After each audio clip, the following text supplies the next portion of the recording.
আসসালামু আলাইকুম। সবাই কেমন আছেন? আল্লাহর রহমতে আমরা সবাই ভালো আছি। আজকে বিকালের নাস্তা পায়েস রান্না করে নিচ্ছি।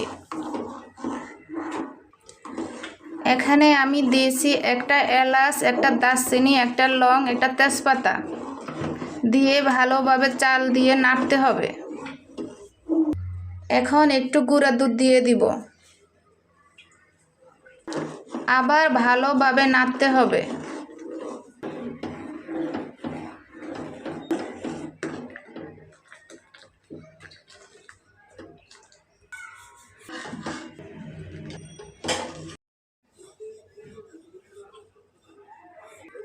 এখানে আমি আবার পরোটা বানালাম।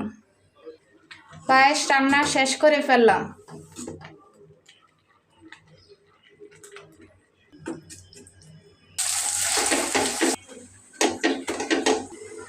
এখন চা বানাবো। আমার হাজবেন্ডকে নাস্তা দিলাম। আসসালামু আলাইকুম। সবাই ভালো থাকবেন। আল্লাহ হাফেজ।